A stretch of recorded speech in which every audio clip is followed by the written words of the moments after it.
Ahí está, todo tuyo. Ok. Bueno, vamos con la práctica. Como había dicho, voy a mostrar varios como, problemas para usar redes y voy a entrenar varias redes con distintos tipos de optimizadores y por ahí ver el entrenamiento y sacar conclusiones a partir de la curva de entrenamiento. El primer problema que quiero resolver es algo sencillo. Básicamente lo que quiero es aprender esta parábola. Para ello, bueno, tomé puntos, estos puntos de acá que ven. Y bueno, quiero aprender esta función, ¿no? Que es esta parábola, bastante sencillo.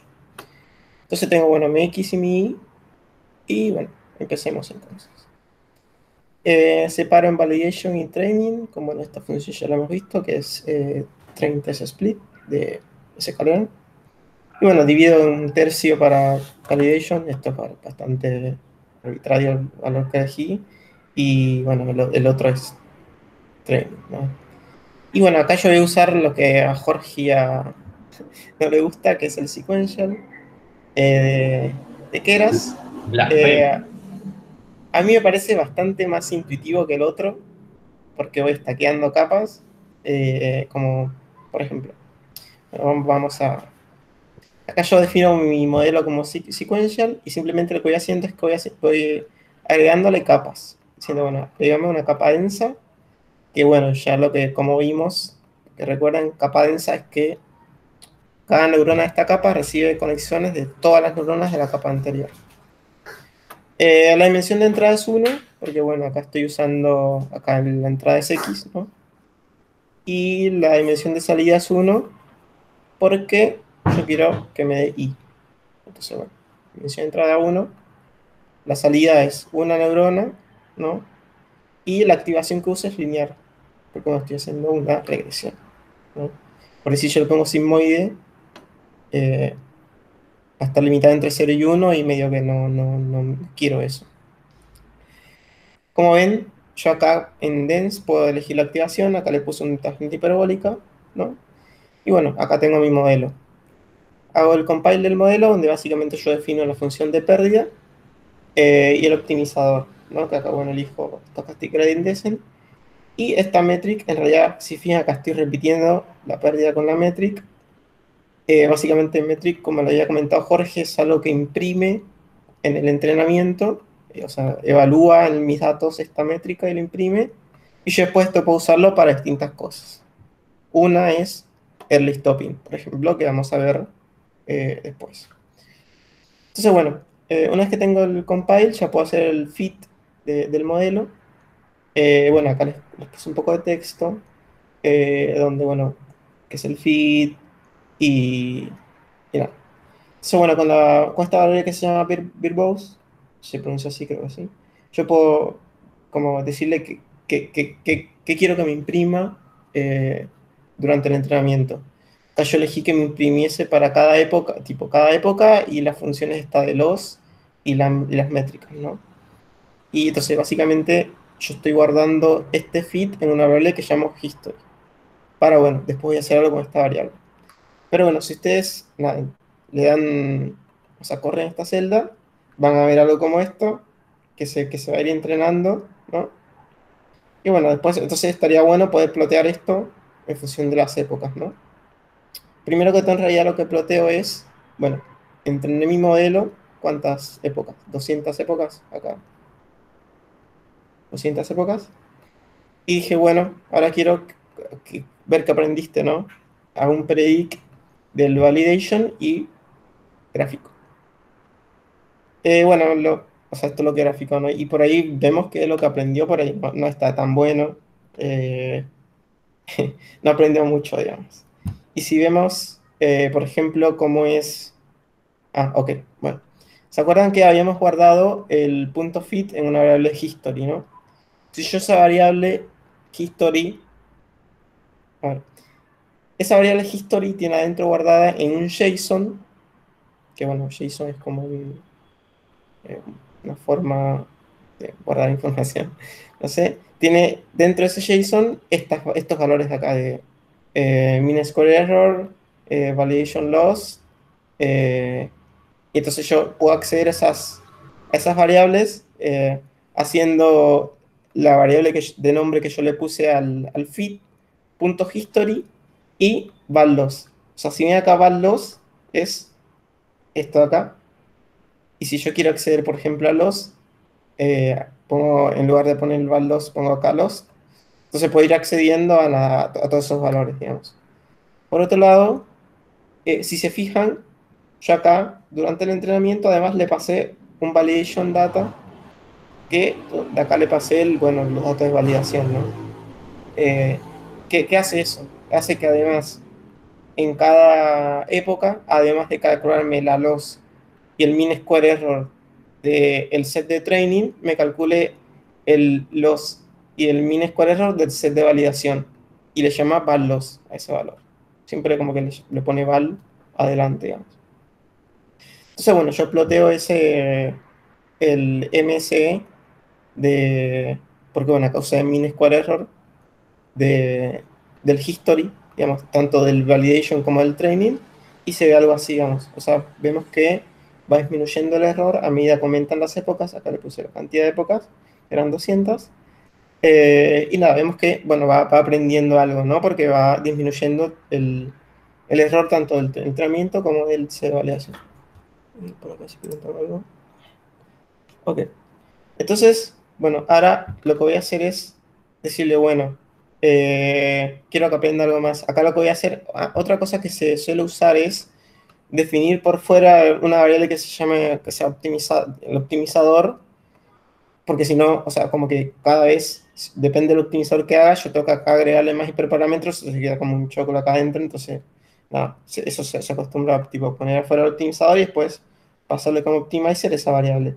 Yo acá de nuevo pongo de nuevo el stochastic array acá puedo ponerle explícitamente el lineage que yo quiero. Si no tiene uno por default, que creo que es este, no estoy seguro, pero bueno, yo por las dudas lo seteé así. Y a ver qué diferencia. Ah, y le puse, dije, bueno, acá eran 500, 200 épocas. ¿Qué pasa si yo lo dejo 500 épocas? Aprende un poco más, ¿no? Porque acá estoy viendo que o sea, está bajando el error. Entonces, bueno, ¿qué pasa si yo continúo con la cantidad de épocas? Bueno, nada, a mí me gusta ver este entrenamiento mientras se entrena. Siempre se imprime, pero no es necesario que lo imprima. Bueno, entonces una vez que entrenó las 500 épocas, hago el predictive validation y digo, bueno, de nuevo planteame qué aprendiste. Y bueno, estos son lo que predijo con este nuevo modelo y vemos que es nada, o sea, es un poco más cercano a lo que queríamos aprender, a la parábola que queríamos aprender, ¿no? Y por otro lado, imprimiendo de nuevo el error, bueno, accediendo de nuevo, como les había comentado, el history, acá podemos ver el error, si bien es un poco más como tiene estos picos, podemos ver un poco qué son estos picos. Vemos que como que justo acá el 200 como que empieza a bajar y llega casi a cero, ¿no? En 500. Entonces, bueno, nada, eso es como quería mostrarles al principio un ejemplo sencillo de una función sencilla de una entrada y una salida. Ahora vamos por ahí un dataset un poco más complicado, que es el California Dataset, que es básicamente como el Boston, que habían visto unas clases pasadas. Y también que también está guardado en ese calendar. Por eso también lo usé. Eh, Acá está, Fetch California Housing. Se llama ese dataset. ¿Qué era de los Eh, precios? También, sí, precios, pero este creo que es el valor medio de las casas de una cuadra, digamos. Ah, ok. Eh, Saben, hay eh, un mito muy copado en Estados Unidos, a excepción de acá, como que estas están más estandarizadas porque si bien entiendo, es por ley que se tienen que censar. Entonces, es un paraíso para el modelo de predicción de precios, ¿no? Porque tienen los datos, creo que por año o cada vez que se vende o algo así, de cada propiedad. Entonces, es hermoso, es un mar de datos ahí donde podemos calcular el precio de las casas. sí. Bueno, básicamente acá, si hacen Fetch California Housing, traen el dataset y si lo imprimen es como que tiene buena parte de data, tiene el target, que básicamente es esto, el precio medio de la casa o sea, por cuadras, digamos. Y bueno, y acá explica un poco todas los features que tiene, ¿no? O sea, a partir de qué yo quiero predecir el precio medio de la casa. Y bueno, acá abajo yo les expliqué un poco, como que escribí por ahí qué features tiene en cuenta, pero básicamente tiene en cuenta el ingreso medio de las personas que viven en esa cuadra, la edad media de las casas, todas cosas que por ahí tienen sentido tener en cuenta si uno quiere ver el precio medio de una casa, ¿no? Y finalmente, la variable target que yo quiero predecir es esto, Met House Value, que es el valor medio de las casas en la cuadra. Acá lo que hice fue, bueno, como habíamos hecho en Boston, un heatmap por ahí de las variables. No se ve que, o sea, no hay tanta correlación como por ahí en el de Boston. Así que nada, va a ser un poco más complicado que en el de Boston. Eh, por ahí también lo que grafiqué fue latitud y longitud. Básicamente esto es el mapa, o sea, latitud y longitud. Y acá tienen el precio de las casas, ¿no? Y pueden ver que, o sea, esto es California, un distrito de California, y supongo que acá está el mar.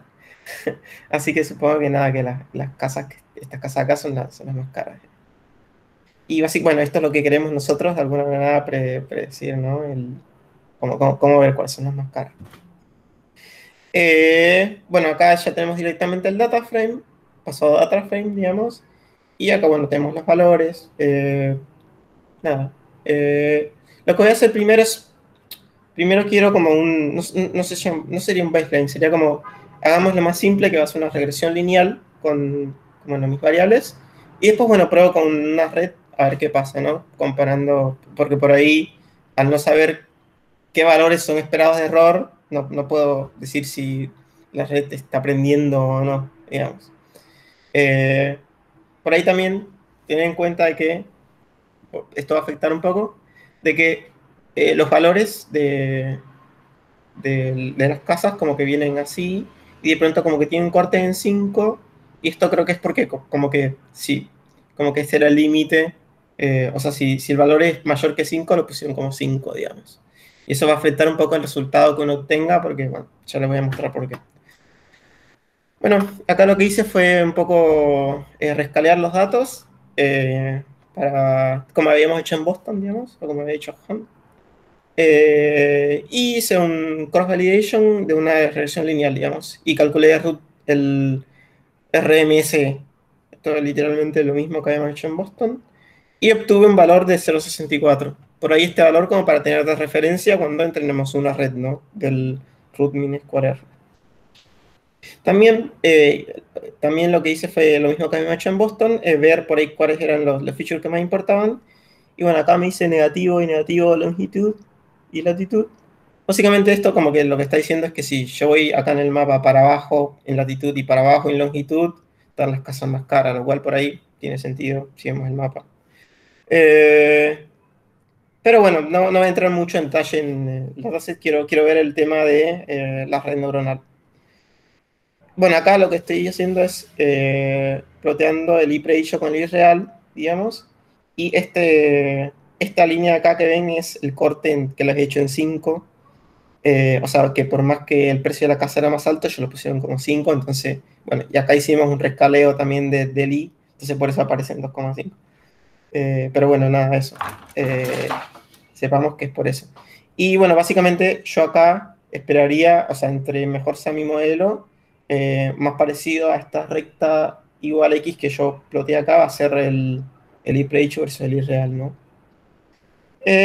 Bueno, acá simplemente lo que hice fue hacer un split del- de los datos. Acá debería haber llamado validation, pero bueno, me confundí acá porque está train test, pero bueno, lo correcto sería acá llamar validation, ¿no? En lugar de test. Bueno, entonces, una red simple, un modelo tipo secuencial básicamente tengo una densa, 10 neuronas, y bueno, la salida, ¿no? De una neurona, que básicamente va a ser el precio este que quiero predecir, ¿no? De nuevo, defino como optimizador un Stochastic Gradient Descent, el loss es el MSE, y bueno, el optimizador es este que elegí. Entonces, bueno, acá también ploteo como Jorge le había mostrado la red. Si se fijan, por ejemplo, acá los eh, param 90, por ahí no, esto básicamente es la cantidad de parámetros que tiene esta capa, por ejemplo. Eh, por ahí si se fijan, no sé si tiene mucho sentido esto verlo, pero... a ver. Si se fijan, por ejemplo, acá yo tengo, el input, acá lo puse, perdón, sí, acá estoy mareando. Ah, acá el input shape es 8, ¿no? Porque, bueno, tengo 8 variables eh, que quiero, bueno, que es la entrada de mi red. Este param 90 significa que tengo... Dejemos, Sí, dejemos que alguien ok, encuentre una relación. ok. Tenemos 8 variables de entrada. Lo pasamos por una densa, que acuérdense que es una fully connected. ¿Cuántas variables internas va a tener esa neurona? Bueno, mentira, no es una neurona, son 10, ¿no? La capa, digamos. La capa. Sí, la capa. ¿Cuántos coeficientes en total en esa capa van a tener que existir? Bueno, mentira, ese valor ya lo sabemos, es 90, ¿no? Pero, perdón, la pregunta más precisamente es ¿por qué es 90? Claro. ¿Dónde sale ese 90?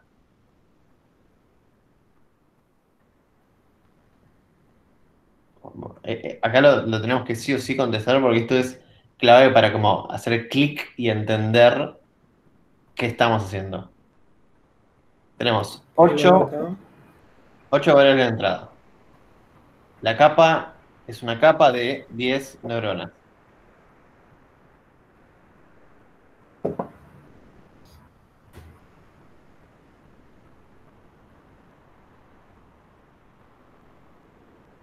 O la capa tiene de dimensión 10.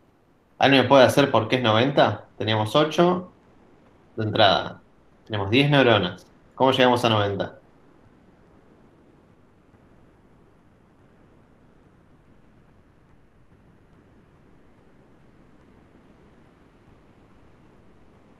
De acá alguien me lo va a tener que contestar. Tenemos que hacer clic, ¿eh?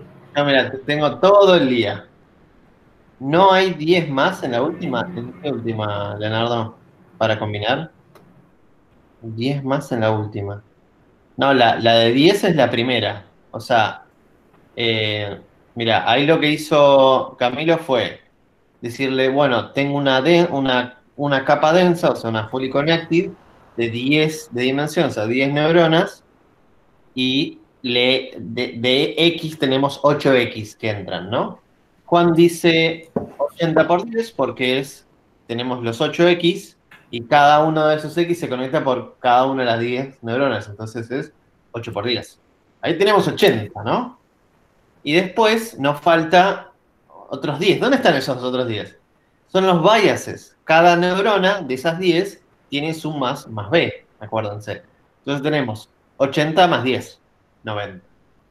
Y acá, como Juan acaba correctamente de explicar eso, y Camilo dice zip, robándose el éxito total de Juan y tratando de robar ahí como puede, eh, acabamos de entender por qué es 90. ¿Sí? Ahora vamos a hacer el ejercicio. ¿Por qué el siguiente es 11? ¿Por qué el siguiente tiene 11 parámetros? Pero antes de eso ¿cuántas neuronas tiene esa siguiente capa? Me pueden contestar en el chat.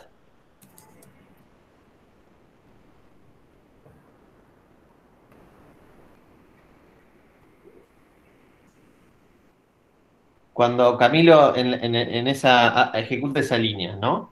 La de dense con la activación lineal. ¿Cuántas neuronas tiene esa capa? Ahí Leonardo dice una neurona. Muy bien, Leonardo. Bien. Y ahora la pregunta es ¿por qué esa capa tiene 11 parámetros para aprender? Leonardo dice porque tiene 10 pesos más un bias. Sí. ¿Y de dónde salen esos 10 pesos? Digamos, ¿por qué necesita 10 pesos? Si tenía una neurona, ¿no? ¿Por qué necesita la neurona? También, la neurona tiene su bias, pero ¿de dónde salió esos 10 pesos que necesita? O 10 coeficientes.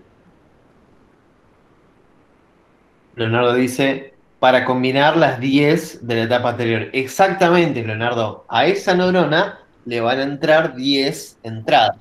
Y por cada una de las entradas necesita un coeficiente. Entonces tiene 10 entradas, o sea, 10 coeficientes, más su bias, que es más un coeficiente. ¿Sí? Entonces tiene que aprender 11 parámetros. Juan dice, Juan comenta, conexiones con las neuronas de la capa anterior.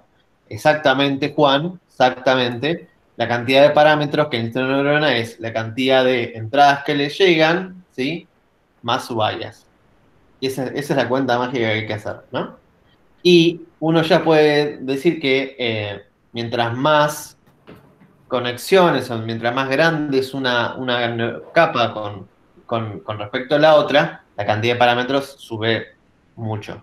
¿Sí? Entonces, eh, por eso acá vienen las limitaciones técnicas, ¿no? De decir, ah, sí, hagamos una Foley Connected de 10.000 por 10.000. No, no, se te explotó la cantidad de parámetros. Cada parámetro puede ser, en general, es un flotante. Ese flotante ocupa memoria. En un momento te quedaste sin memoria y explotó todo. ¿Sí? Sin tener en cuenta siquiera del hecho de hacer todas las cuentas de back propagation a forward. ¿Viste? Cualquiera de esas. Bien, listo. Me quedé contento. Ok. Bueno, tenemos acá el modelo compilado, entonces ya podemos entrenarlo.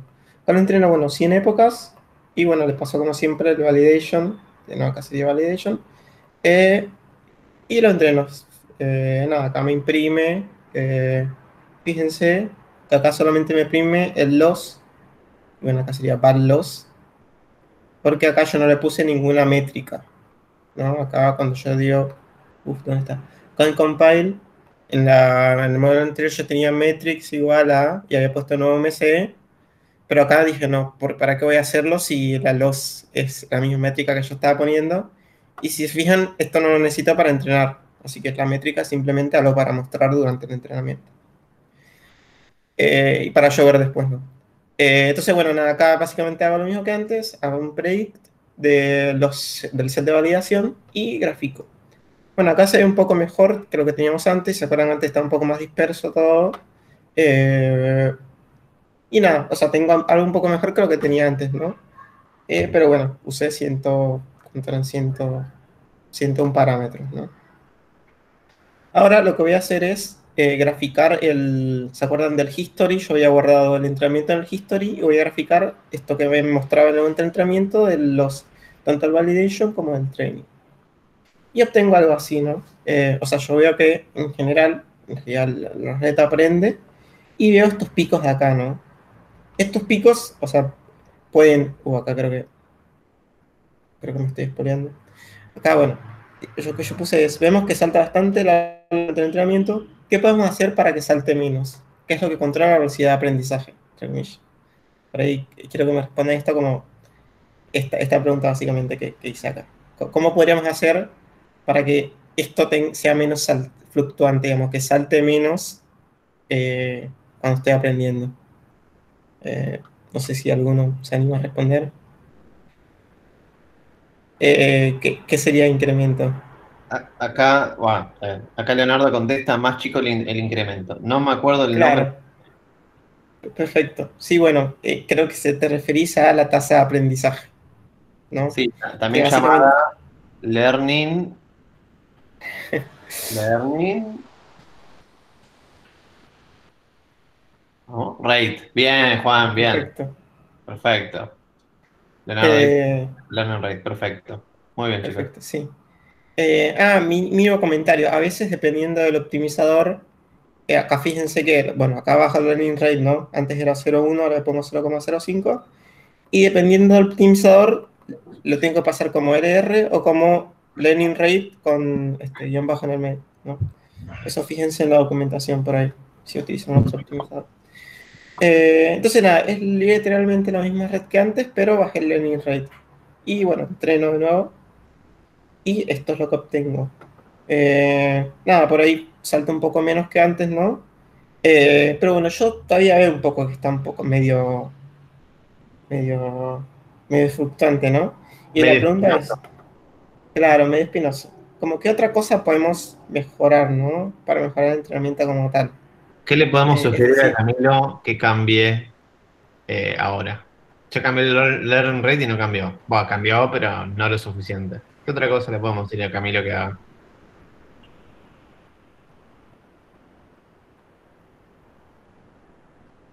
Tiren lo que se les ocurra, ¿eh? Cualquier cosa. claro. Hasta le pueden pagar en dólares al modelo para. Acá Leonardo dice la función de error. Y podría ser, porque medio que estás haciendo trampa, ¿no? Como que cambias la función de error y echándole la culpa a la función de error porque estamos viendo la función de error acá, ¿no? Em, Sí.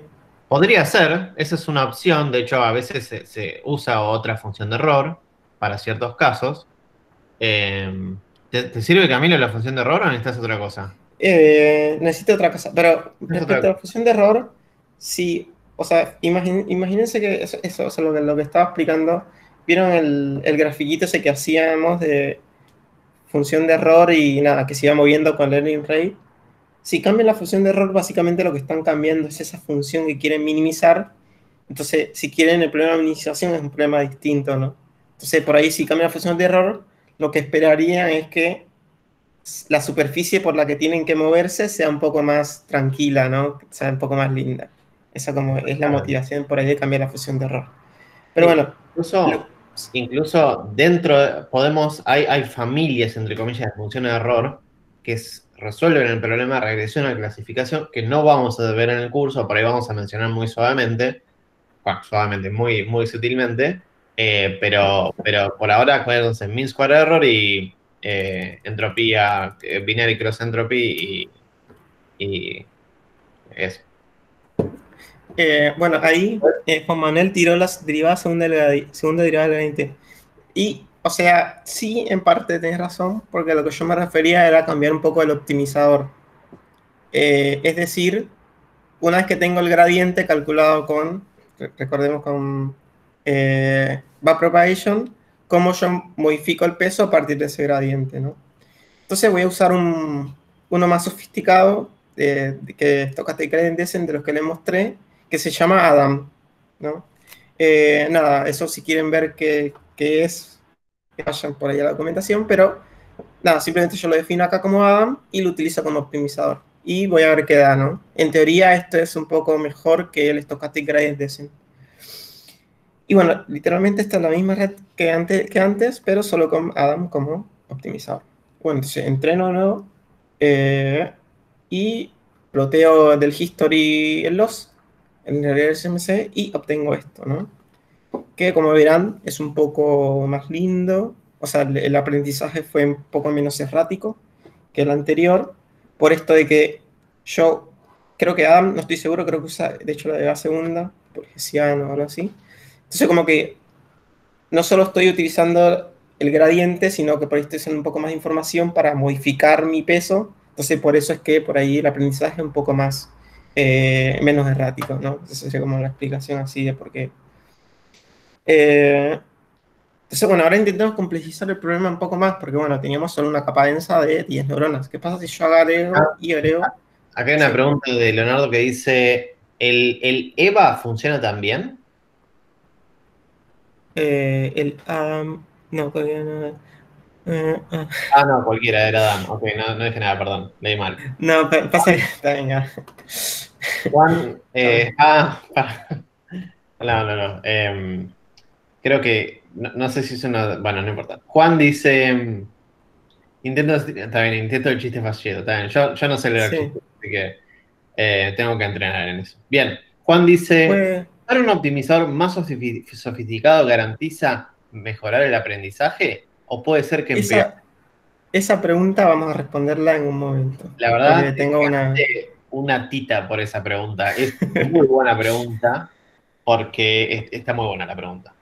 Y yo Sí, tengo otra pregunta, Camilo, que a mí, sí. yo antes de cambiar el optimizador, a veces lo que trato de hacer es cambiar el batch size. Mm. ¿Probaste eso? No, la verdad que no lo probé. No, no lo probé. Podría probarlo. Podrían probarlo. Porque a veces, no siempre, ¿no? A veces el batch size con el que usamos, ¿no? Por ejemplo, 20, acuérdense.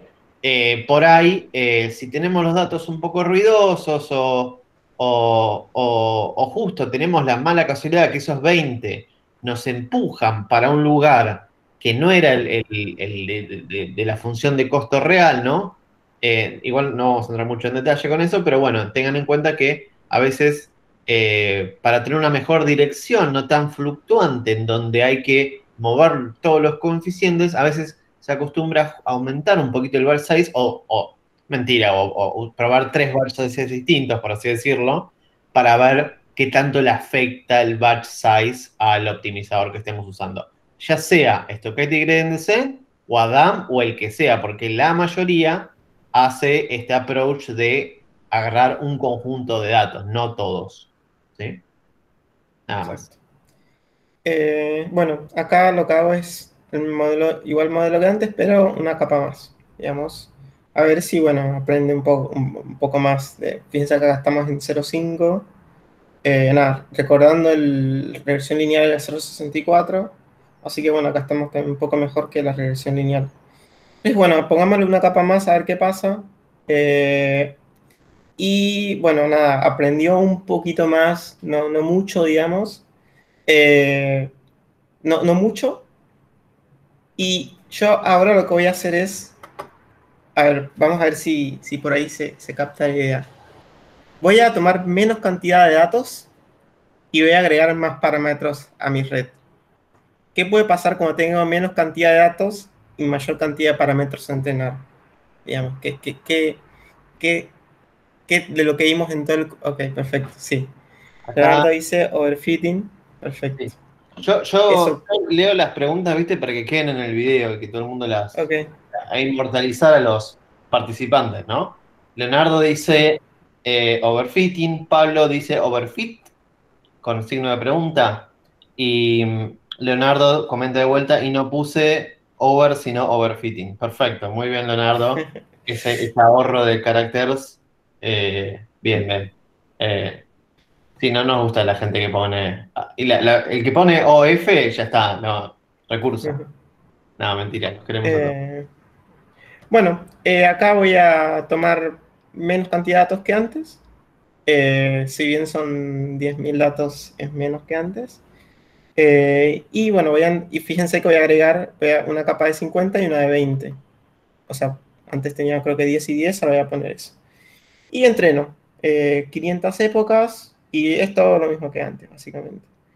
Y me fijo cómo fue acá veo que dentro de todo está todo eh, predice bien, digamos, dentro de todo, pero por ahí viendo esto es el RMC cómo evoluciona. Acá vemos, acá me faltó el legend, pero básicamente el azul es el set de entrenamiento y este naranja es el set de validación. Acá vemos que el error del set de entrenamiento empieza a bajar, mientras que el error del set de validación se queda estancado, ¿no? Incluso creo que el mínimo está acá y ya acá no empieza. Acá conté con suerte, les digo, porque acá estoy mejor, o sea, está mejorando en training, pero no está empeorando si se quiere en validation, ¿no? Esto es suerte, ¿no? Porque en general lo que pasa, vamos a ver, es que no solo empiezo a aprender mejor sino que desaprendo lo bueno que había aprendido para predecir mejor el de validation. Entonces, Quiero, bueno, ¿qué pasa? Sí. quiero recordar, o sea, para no perder a nadie en esta, ¿no? El modelo, ¿sí? Lo único que ve, como los anteriores, como anteriormente dijimos en todos los modelos anteriores, el modelo lo único que ve son los ejemplos que están en azul, ¿sí? El de entrenamiento.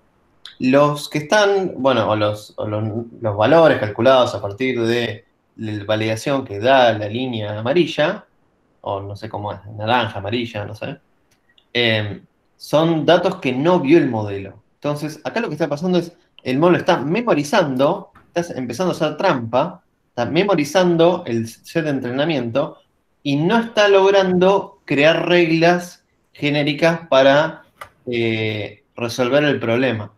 ¿Sí?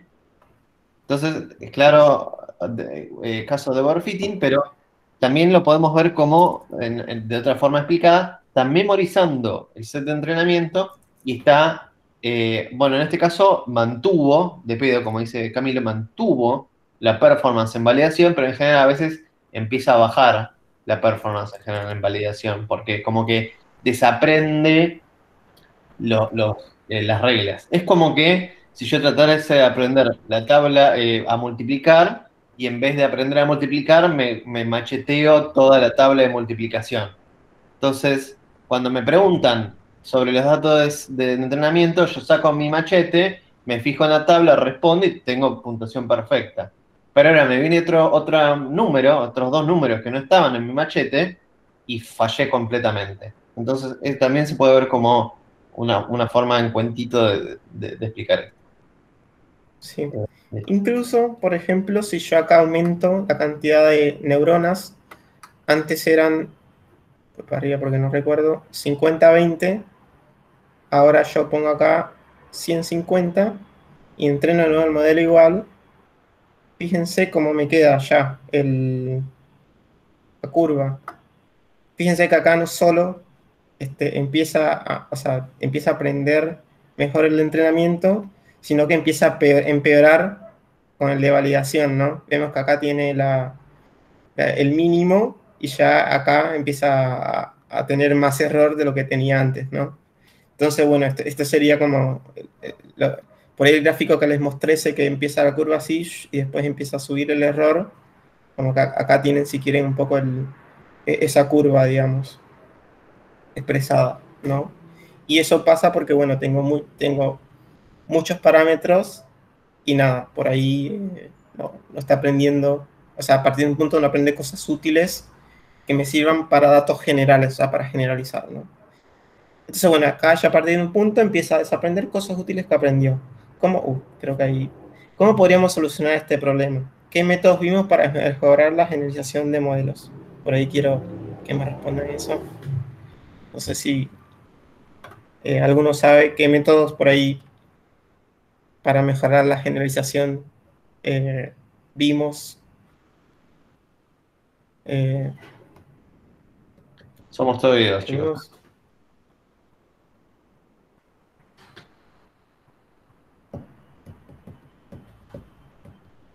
Pablo dice Data Augmentation, con signo de pregunta. Es, sí, es uno de los que vimos.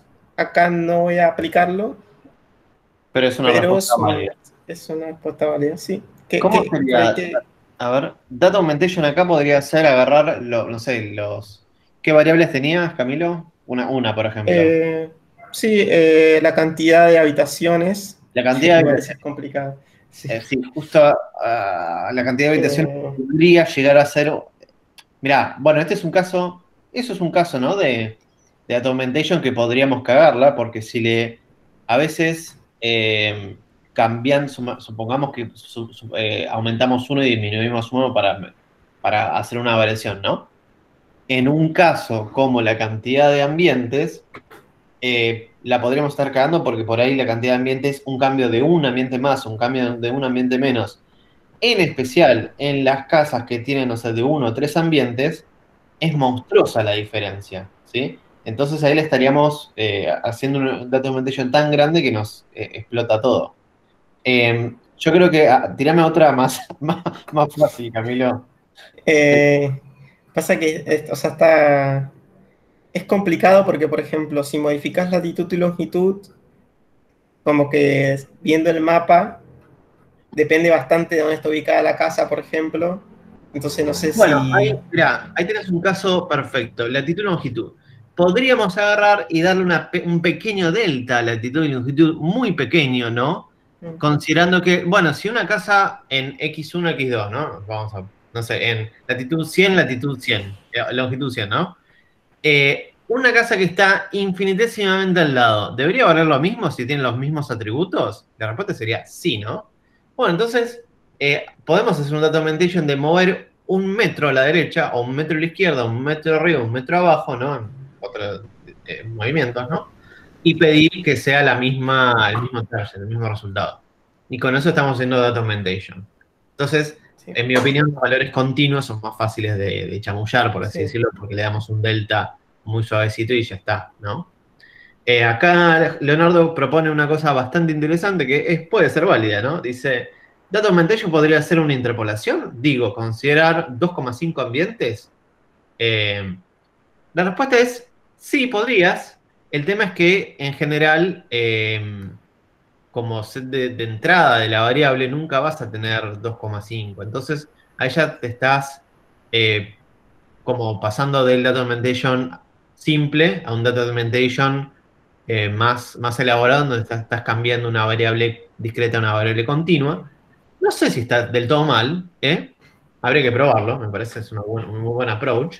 Em, pero bueno, en esencia ya estás haciendo más que data augmentation, estás modificando el input o el tipo de variable de entrada. ¿Es feature engineering? ¿Es válido? Sí, sí. hay que probarlo y ver qué onda.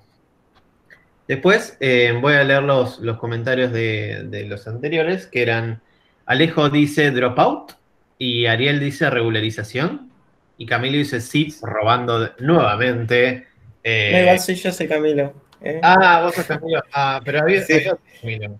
sí, creo que sí. Ah, Pero bueno, sí, como dijeron, esos dos voy a mostrar ahora. Primero el de Dropout, que bueno, acá les dejo el link a la documentación. Pero, ¿cómo se aplica Dropout? Básicamente, yo lo que hago, acá por ejemplo, le agrego una capa de Dropout. Básicamente, agregarle una capa de Dropout significa que alguna de las conexiones entre las neuronas de esta capa y las de esta capa van a apagarse de manera aleatoria durante el entrenamiento. El numerito que está acá dentro de dropout puede variar entre 0 y 1. 0 significa que 0% de las conexiones van a apagarse y 1 significa que todas las conexiones van a apagarse, ¿no? O sea, 0 es no aplicarle dropout porque ninguna de las conexiones se apagan aleatoriamente y 100 es excesivo dropout, ¿no? Porque estoy apagando todas las conexiones, entonces no hay conexiones entre una capa y la otra, ¿no? En este caso 25 sería apagar el 25% de las conexiones eh, de esta capa con esta capa, o sea, un cuarto de las conexiones totales, ¿no? Y bueno, entonces así se aplica dropout, básicamente yo agrego una capa de dropout entre las dos capas que quiero que se apaguen las conexiones aleatoriamente. Entonces, bueno, acá agregué dos capas de dropout simplemente al mismo modelo que tenía anterior, fíjense, de 100 y 50. Y bueno, acá cambié también para cambiar, pero no afecta mucho la activación, que puse relu en lugar de tangente que tenía antes. Pero si ponen tangente, probablemente les dé lo mismo. Y bueno, usando, así, ya el optimizador es el mismo que antes, lo que agregué fue dropout, básicamente, y cambié la activación. Y bueno, entreno 500 épocas y recordemos que lo que estaba pasando era esto, ¿no? Y quería evitar esto, que el modelo lo overfiteara. O sea, que estas dos cosas estuvieran juntas, pero que además no perder precisión, ¿no? O sea, quiero que estén juntas, pero quiero que estén acá abajito, no quiero que estén juntas acá arriba. Entonces, bueno, entrenando y viendo qué pasa, fíjense que aplicando simplemente dropout, logré un poco lo que quería, que es básicamente eliminar el tema del overfitting, o sea, de que training y validation estuvieran muy separados, digamos, y no perdí precisión, ¿no? Porque acá no es que el RMC se fue a 0.8, ¿no? Entonces está bueno y funciona, digamos. Después si quieren prueben con distintos grados de dropout, cambien del 0.25 a 0.50 y por ahí vean qué pasa. Pero nada, es interesante eso. Y por otro lado, ¿qué podemos hacer también para mejorar la generalización? Regularización, como ya habían dicho. Acá apliqué L2, así es como importan que era regularizer L2. Y básicamente lo que hago es que pongo acá en cuando quieras lo que tienes que en cada capa puedo aplicar o no regularización, ¿no? Eh, por ejemplo, acá si yo quiero regularización en esta capa, acá le paso en una variable, por ejemplo acá, kernel regularizer, le paso el regularizador que quiero, en este caso es L2, y el valor que tiene acá adentro es el alfa que habían visto de la constante regularización, ¿no? que bueno, este es otro hiperparámetro que en caso de que usen regularización tendrán que de alguna manera determinar con alguno de los métodos para determinar el hiperparámetro. Y bueno, acá lo que dice básicamente es poner regularización en las dos capas con alfa de 0,01. En general estos son los valores de alfa que se usan, no son muy altos, digamos. Bueno, y acá, o sea, es la misma red, pero bueno, solo con ahora regularización L2 en lugar de dropout, ¿no? Y entrenando, vemos que también evitamos el overfitting y tampoco perdimos tanta precisión, digamos, o si el error no subió tanto, porque bueno, siempre está ese trade-off de que si por ahí intento regularizar mucho, pierdo precisión, o sea, se me va esto para arriba, y la idea es que estén lo más juntitas posible, pero que a su vez tengan una precisión, ¿no? Y bueno, entonces funcionaron los dos métodos de regularización finalmente que conocemos. Y ahora voy a pasar un ejemplo de clasificación para mostrar cómo sería si ustedes quieren clasificar. Acá no voy a entrar mucho en detalle del dataset que usé porque no tiene tanto sentido. Básicamente el dataset lo que intenta es clasificar si una columna es lo que ellos llaman normal o abnormal en base de distintas variables. No sé, creo que tipo el ángulo de, no sé, lumbar o algo así. Eh, Simplemente es un dataset, digamos, que queremos clasificar. En este caso tenemos solo dos clases, pero yo lo dejé como para que pudieran utilizar esto que vamos a ver para n clases, ¿no? Entonces, bueno, acá un poco ploteo las variables que tengo de entrada, digamos. En general están todas más o menos bien distribuidas. Es decir, esta es la única que está medio como tirada para un lado. Así que nada, no aplica ningún tipo de escaleo ni nada, sino que así como están, van a entrar al modelo, digamos. Acá por otro lado tengo que hacer, si se fijan en el dataset, acá yo tengo como clase AB y la otra se llama NO por normal, abnormal y normal, ¿no? Que es lo que quiero predecir. Lo que tengo que hacer es pasarlo a 0,1 en este caso, por ejemplo, ¿no? Y para eso utilizo un label encoder, ¿no? De preprocessing, creo que es de sklearn, si no me equivoco, no estoy seguro. Pero Debería bueno, ser. básicamente eso. Tengo que encodear de alguna manera, pasar el AB y el NO a 0, 1, 2, 3, 4, 5, dependiendo de la cantidad de clases que tenga, ¿no? En este caso solo voy a tener 0, 1. Entonces, bueno, acá hago eso, y si se fijan, acá en class, ahora solo aparece 0 y 1, ¿no? Antes lo que era normal aparece como 0, y normal aparece como 1. Y bueno, el resto de los datos están iguales. Entonces, bueno, acá simplemente divido en X e Y, donde, bueno, X son todas estas columnas, e Y es la columna de clase, que es lo que quiero predecir. Entonces, bueno, acá tengo mi X, que son las variables que van a entrar a mi red, y bueno, Y. Bueno, acá lo mismo de siempre, hago el split de validación y train, y acá elijo 0,6, o sea, 60% de training y 40% de validation. Nada. Entonces, bueno, también lo mismo que antes, voy a hacer como un modelo para ver dónde estamos parados. Hice el modelo más simple, que es un árbol de decisión, ¿no? Para ver cuánto de accuracy tengo como un árbol de decisión, ¿no? Entonces, nada, acá como siempre, entreno el árbol, calculo el accuracy. En este caso, accuracy es porcentaje de correctos, porque recordemos que estamos en clasificación. Acá tengo 79% de correctos, ¿no? Utilizando, nada, este árbol, como para tener una referencia. Nada. Entonces, bueno, acá habíamos dicho que tenemos dos clases, ¿no? Pero yo en realidad la red, vamos a ver que la puedo definir para la cantidad de clases o sea, que sean multiclase. ¿Cómo hago eso? Yo defino una variable que se llama número de clases, y recordemos que la última capa de una red de clasificación tiene que tener la cantidad de clases bueno, con la que estoy trabajando, ¿no? Porque si se acuerdan, lo que yo quería era que me diera la probabilidad de pertenecer a cada clase. Entonces yo después me quedaba con la probabilidad mayor y decía, bueno, pertenece a tal clase, ¿no? Utilizo, recordemos, la función softmax, que era la que permitía eso que les dije de decir, bueno, cuál es la probabilidad de pertenecer a tal clase, y me quedo con la mayor. Y nada, simplemente una red que tiene 8 neuronas y después 2 neuronas por dos cantidades de clases, y tiene una softmax y una tangente hiperbólica. nada del otro. Y no, bueno, tengo 6 variables de entrada, así que el input shape es 6. Eh, Acá, bueno, utilizo como, de nuevo, hacemos el compile del modelo, utilizamos, recordemos, categorical cross entropy, porque, bueno, estamos en clasificación, y como yo quería hacer que fuese multiclase, puse categorical. Eh, bueno, optimizador Adam, ya lo habíamos visto, y acá metrics accuracy. Esto, en clasificación está bueno tener la accuracy, porque por ahí la loss de cross entropy, no medio que no, si yo les digo, no sé, 0,5 de cross entropy, no se queda como, ¿qué es eso? En cambio, si yo les digo 60% de precisión, sabemos que le pegó en el 60% de los casos, ¿no? Entonces por ahí está mejor que me imprima el accuracy en el entrenamiento, además de la loss, ¿no? Entonces, bueno, nada, imprimo el modelo. Si se fijan, acá lo que les decía, ahora el i va a ser ceros y unos en lugar de ser A, B y N, O. Por eso que les dije de encodear nada, las variables, o sea, los datos. Pero por otro lado, además, Keras, cuando estoy haciendo una clasificación, me pide cada un one-hot encoding de las clases. ¿Qué es eso?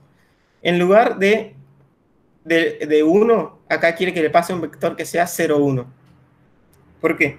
Porque él quiere por cada dato un vector que tenga tanta cantidad de números como cantidad de clases y que haya un 1 a la clase que pertenece. One hot decoding se llama eso.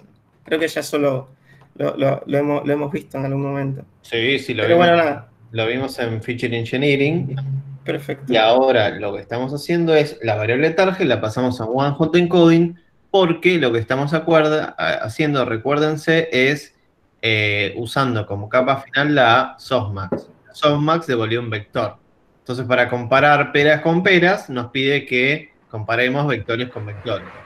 Si no, nos dice, si yo le daría, no sé, un número de clase, ¿no?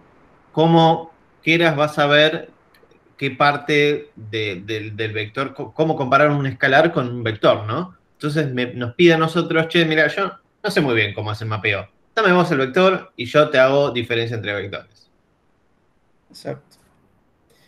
Sí. O sea, acá muestro, por ejemplo, que el 1 es 0, 1 y el 0 es 1, 0, ¿no? Bueno, nada, para mostrar un poco. Y bueno, después ya de todo esto ya puedo entrenar. Lo mismo de siempre, le paso los valores de entrenamiento, entreno 100 épocas, y además le paso los valores de validación, así, bueno, me da imprimiendo, nada, la quiero así también para cada época, ¿no? Bueno, acá entreno, a mí me gusta ver esto, así que por eso lo imprimo, pero no es necesario que lo impriman cuando entrenan. Entreno e imprimo el history, el accuracy, ¿no? Y un poco si vemos el accuracy es esto. Vemos que, bueno, en general aprende porque va mejorando la precisión. Eh, pero nada, es un Acá poco medio, sí, Leonardo nos hace una pregunta y dice, ¿no te conviene usar directamente One Hot Encoder de sklearn? Dice, creo que existe. Y sí, existe One Hot Encoder de sklearn y también existe este. sí, Dependiendo del caso de uso, por ahí te conviene uno o el otro, ¿no? Honestamente no sé si hay diferencia en performance o lo que sea. Eh, Qué sé yo. Supongo sí, que dependiendo de lo que quieras hacer, ¿no? Supongamos que queremos guardar el mapeo inverso, ¿no? Porque después de acá nos queremos volver al número de la clase, ¿no? Porque hacemos predecir el modelo y queremos el número de la clase. Em, si tuviésemos sin ningún mapeo, tenemos que hacerlo a mano o respetando el orden, ¿no? Y con el one hot encoding que fiteamos en ese calerno, lo podremos volver para atrás.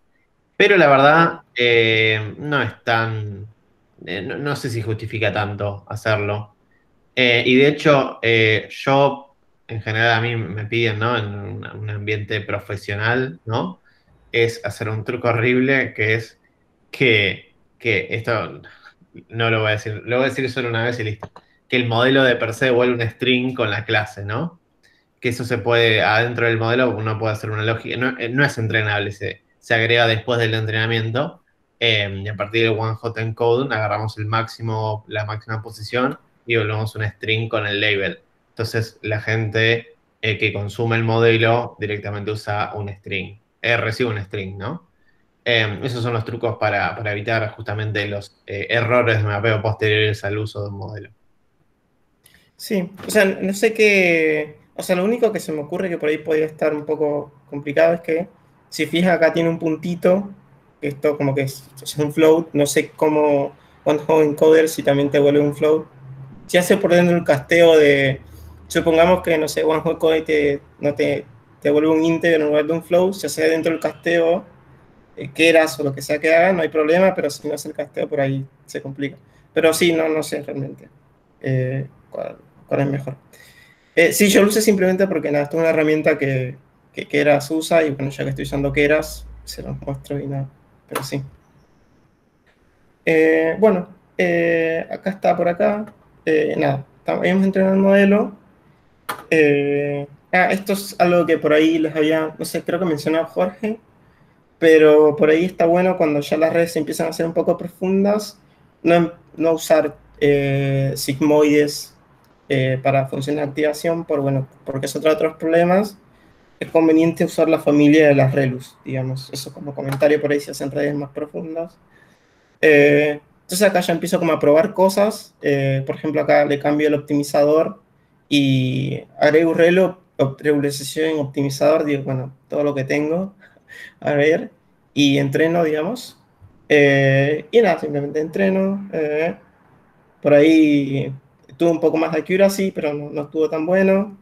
Este optimizador me gusta bastante, no sé por qué, y en general funciona bastante bien. Si se fijan, de nuevo, un poco lo que habíamos visto, acá este modelo utiliza como optimizador A delta, que si ustedes van a la lista que yo les mostré de complejidad o sofisticación, era uno de los últimos, o sea que este utiliza mucha información de derivadas y no sé qué. Yo acá utilizo el RMS Prop, que en realidad si cuando ustedes vayan a la parte de optimizadores de Keras está después del Stochastic Gradient Descent. O sea que es bastante simple, no usan cosas muy complicadas.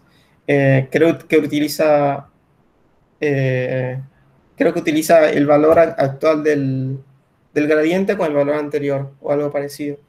Sin embargo, usando eh, este optimizador que por ahí es más simple que este ADA delta que había usado, si se fijan, esto es un poco más feo que esto que estoy viendo acá. Y ahora creo que también va a mejorar un poco. Así que no necesariamente mejorando el optimizador, o poniendo un optimizador más complicado, uno tiene un mejor aprendizaje. Muchas veces lo que pasa es que, igual ahora voy a mostrarlo explícitamente, pero uno tiene que controlar bastante la tasa de aprendizaje. Por ejemplo, si usan por ahí un optimizador muy complejo, tipo esta delta, y ven que no le funciona, el consejo es usen un optimizador más sencillo, por ejemplo, Stochastic Gradient Descent, pero con un learning rate muy bajo, para ver cómo va evolucionando, o sea, esta curva, para que vean si realmente aprende o no, tipo, para ver si es tema del optimizador, pero no, ese es como mi consejo, como usar, si ven que un optimizador bueno, en teoría, entre comillas, no le funciona, vayan a un optimizador mucho más sencillo, pero con un learning rate mucho más bajo, digamos, y vean cómo evoluciona eso. Y por ahí se dan cuenta si directamente la red no aprende nada o si aprende algo. Entonces, nada, tunean la tasa de aprendizaje, ¿no? Acá lo que hago es, bueno, le agrego regularización L2, como ya habíamos visto, que era este valor de acá con un alfa. Y bueno, entreno nuevo y básicamente, bueno, tengo esto por ahí y de nuevo aparece estar muy errático el aprendizaje. Acá abajo el parámetro de lo que les decía, agarro un optimizador simple y bajo bastante el learning rate, ¿no? Y bueno, por ahí cómo afecta esto el aprendizaje. Y ven que, o sea, que era lo mismo que antes, pero solo bajando el learning rate, por ahí el aprendizaje es mucho mejor, ¿no? Y es mucho mejor incluso que la delta que había usado antes. Así que no necesariamente un optimizador más sofisticado implica un mejor aprendizaje. Por otro lado, lo que le quería mostrar es decir, bueno, es- ya tengo mi modelo, ¿no? Y como hemos visto, por ahí un punto en el aprendizaje en que tiene el mínimo de error y yo quiero decir, bueno, quiero guardar este modelo, no quiero que me guardes el último de la época el 500 porque por ahí es no es el óptimo, ¿no? Entonces, para poder guardar, para poder en realidad interactuar con esta función de aprendizaje, porque si se fijan, o sea, cuando corran esta celda, esto va a empezar a fitear y no va a parar hasta que termine la cantidad de épocas, ¿no?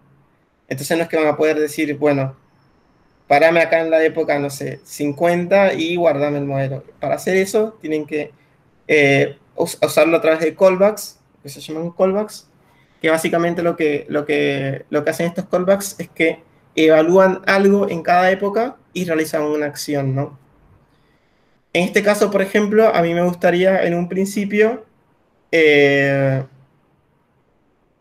hacer el tema este de early stopping, ¿no? De decir, bueno, no quiero que sigas entrenando si el error va a empeorar, si el error está empeorando, ¿no? O sea, parame en el mínimo error y ya quédate, o sea, quédate ahí, digamos. Básicamente para eso yo lo que hago es usar el callback de early stopping, donde básicamente acá le paso una variable monitor y una variable mode. ¿Qué es este monitor y qué es este mode? Básicamente acá lo que le estoy diciendo es, anda monitoreando el accuracy del set de validación y cuando sea máximo esa accuracy, párame de entrenar. Básicamente eso es lo que le estoy diciendo usando este callback, ¿no? Pero bueno, ¿cómo yo le paso este callback? Eh, acá, bueno, nada, esto es el compile del modelo, el callback se pasa cuando yo hago punto .fit. Acá hay una variable que se llama callback, donde yo puedo pasarle en una lista todos los callbacks que yo quiera. Este es uno, por ejemplo, el de list stopping. Ahora voy a mostrar otro que también es bastante útil. Este list stopping lo único que hace es, sí, Un comentario del Early Stopping tiene un par de. Ah, bueno, ahí lo vas a mostrar, ¿no? Lo sí, de sí, la pastilla, sí, eso. Ok, perfecto. sí. Bueno, si se fijan, por ejemplo, acá el list stopping me paró este, en la segunda época, porque no mejoró el accuracy del set de validación. Entonces yo le había, esto es lo que yo le había dicho, yo le dije, bueno, este, si haces una época más y el set de validación no mejora, parame el entrenamiento. Entonces, bueno, pararon en la época 2, ¿no? Pero bueno, no está tan bueno eso, porque ¿qué pasa si vieron que el entrenamiento muchas veces sube y baja? No necesariamente si no continúa bajando, no es que no va a bajar, digamos. Entonces yo puedo pasar una variable que se llama eh, patient, no sé cómo se pronuncia, eh, que básicamente esto es esperar tantas cantidad de épocas, no, sí, tanta cantidad de épocas después del máximo y recién ahí para el modelo. Es decir, lo vemos en acción, ¿no? Acá se lo paso, fíjense acá lo defino como custom early stopping, y acá se lo paso como callbacks y entreno, ¿no? ¿Qué hace eso? Si se fijan, acá paró más o menos en el 230, ¿no? Por acá. Sí, más o menos. Básicamente lo que está diciendo es 200 épocas antes, que básicamente es acá, en este pico de acá, está el máximo. Entonces yo le dije, del máximo, entrenar 200 épocas. Y para ahí, digamos, si no mejoras. Entonces eso es lo que yo hago con Patience. No sé si con eso entiendes. Nota obvia, ¿no? Sí, Si tuviésemos otro máximo mayor al que estaba en el Epoch 30, ¿no? En el Epoch 100, por ejemplo, el Early Stopping lo haría en el Epoch 300, más o menos. ¿Sí? Es desde el máximo, si hay alguien que supera ese máximo que tengo, listo, reseteo la cuenta y empiezo a contar desde ahí. ¿Sí? exacto. Exacto. O sea, si dentro de estos 200 de otro máximo, empieza a contar de nuevo 200 épocas. Y así. Hasta que, bueno, pasan 200 épocas que ya no tengo un valor mejor que ese valor que yo había guardado, digamos. Por otro lado, también estaría bueno guardar los pesos de este modelo, ¿no? Porque, bueno, o sea, yo puedo cortar el entrenamiento, pero bueno, cierro el notebook y ya se me fue el modelo, digamos. Entonces, eso se puede hacer con algo que se llama Model Checkpoint, que es otro callback, que, bueno, acá creo que lo importé también. Acá model checkpoint, que, bueno, básicamente, otra cosa importante es que si se fijan, ¿para qué se usaban las métricas? ¿No? Yo acá fíjense que le estoy pasando lo que yo había definido acá como metrics, ¿no? Eh, bueno, en realidad el validation. Pero yo puedo pasar acá tanto una función de loss, por ejemplo, puedo pasarle loss, acá puedo hacer loss, y puedo hacer min, es decir, en realidad me convendría que fuese val loss, ¿no? Sí, de hecho, un comentario cuando nosotros le ponemos la métrica, tanto el loss como metrics o lo que sea, te lo va a partir en dos, ¿no? El loss común, que es el loss en training, y el validation loss, que es el loss en el set de validación. Claro. Y Sí, o sea, en nosotros, caso de... Sí, eh, perdón. y nosotros siempre nos conviene, ¿no? Para el número que nos interesa siempre es el de el set de validación, porque acuérdense que un modelo puede memorizar y si memoriza, tengo el mejor modelo que memoriza, pero a mí no me interesa ver eso, ¿no? Me interesa observar las métricas en el set de validación. Al menos que estemos devolviendo un memorizador por algún motivo. Exacto. Eh, ok. Y bueno, lo que les decía, estaría bueno guardar el modelo, eso lo hago con model checkpoint. Básicamente acá lo que hago es guardar el modelo, esto lo guarda en un archivo que es .h5, no, un tipo de archivo. Y básicamente acá lo que le digo es, bueno, guardame de nuevo, qué quiero, o sea, qué es lo que quiero que veas para guardar este modelo, ¿no? Y le digo de nuevo, guardame el modelo que tenga el máximo del validation accuracy, ¿no? O sea, que tenga el accuracy mayor en el set de validación. Entonces, bueno, de nuevo, se lo pasan como callback a esto, pueden pasar varios callbacks. Yo acá, por ejemplo, le pasé el de Customer List Open y y el de guardar el modelo, porque por un lado está bueno que en algún momento pare el modelo si no está aprendiendo nada, y por otro lado está bueno guardar el mejor modelo, ¿no? Entonces, como estos dos son los más útiles de todo esto, y yo, por ejemplo, acá le puse 1000 épocas. Pero bueno, como yo acá le puse un Customer List Open, tipo, cruzo los dedos que paren antes de 1000 épocas, ¿no? Y bueno, acá básicamente, oh, fuck, acá entrené, no ploteé, pero bueno, si se fijan, paró en la época 227, eh, porque bueno, probablemente el máximo esté en el 27, porque se acuerdan que yo había puesto 200 de patience. Y si corren esta celda, van a ver que en la misma carpeta tienen un archivo que se llama mejormodelo.h5, que básicamente es el mejor modelo, o sea, cuando tienen el máximo de validación accuracy. Un mini comentario sobre estos callbacks, ¿no? También le podemos poner el modo verboso cuando lo construimos, o sea, el modo del checkpoint recibe un parámetro que es verbose y le podríamos, que yo lo uso, y Sí, cada vez que encuentro un mejor valor, me dice, che, mira, encontré un mejor valor, reescribo el modelo en tal path, que es reescribir el mismo archivo, ¿no? También el restopping dice, che, corto acá porque no encontré, viste, como que si le ponemos verbose en ese log que nos va apareciendo, los callbacks nos pueden ir describiendo lo que van haciendo. Al mismo tiempo, en el callback podemos cambiar, por ejemplo, el learning rate. No sé si lo hiciste, Camilo, pero yo, por ejemplo, pongo mi custom learning rate, ¿no? Digo, empezá de a poquito, después, cuando estés, si estás en el Epoch 10, aumentale un toque, y después, si estás en el Epoch 50, bajalo de vuelta a la mitad, y así. Y si le pongo a ver vos, me dice, che, lo subí, che, lo bajé, che, hice esto, che, hice lo otro. sí, sí pueden hacer, sí, eso. No, realmente no, esto ya me pareció mucho, así que Sí, sí, nada, dejé es. acá. Lo importante es que sepan que existen, se usan mucho, incluso hay uno que es para TensorBoard, que no lo vamos a dar en la materia, ¿no? Pero quiero que sepan que existe, que está copado para ver esto en una plataforma de visualización que te explica cómo el modelo entrenó y visualizar distintas cosas. Pero lo nombramos para que sepan que existe, no lo vamos a tomar ni vamos a pedir que lo usen ni nada de eso. Pero sepan que existe y se usa. Claro. Incluso si van por ahí las competencias de Kaggle, ven que está mucho esto de hacer un tipo learning rate y decir, bueno, de 0 a 100 épocas, contar learning rate y después así cambiando, digamos. Eh, nada, eso. Bueno, y acá hice medio que un resumen por ahí de los puntos clave de esto que vimos. Nada, usar activación de tipo lineal como capa final regresión y softmax clasificación. Para mayor cantidad de neuronas, mayor cantidad de capas, usar método de regresión, se recomienda esto, digamos, en realidad siempre, pero bueno, el problema se incrementa cuando tengo mayor cantidad de neuronas, mayor cantidad de capas. Y bueno, estos fueron los tres que vimos, donde bueno, los tres mejoran la generalización.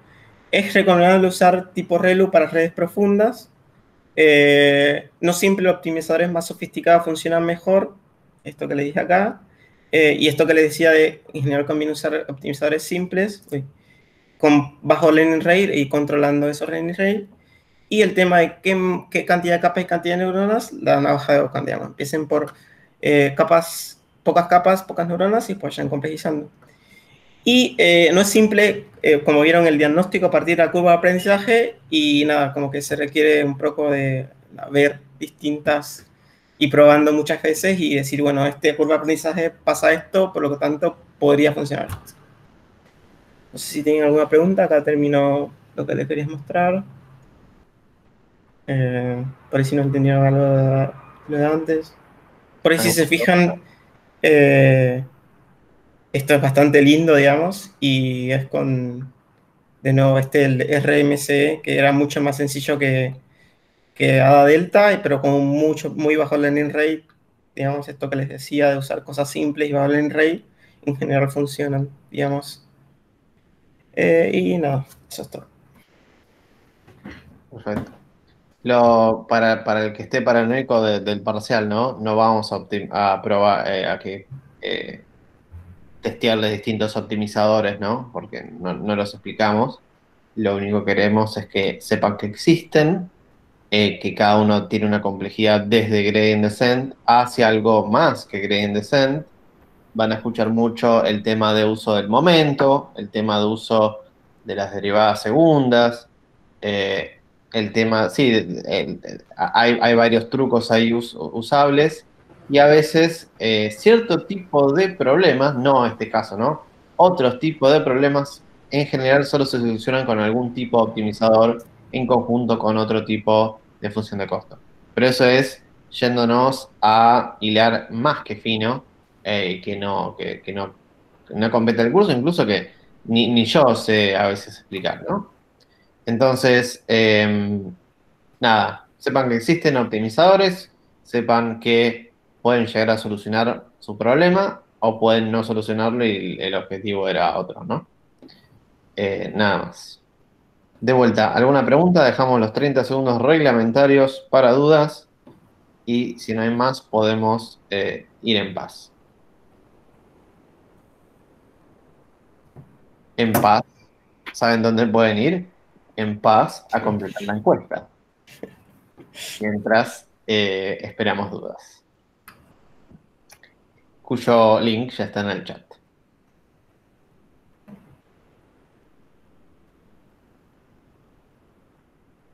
Bien, si no hay más dudas, corto la grabación.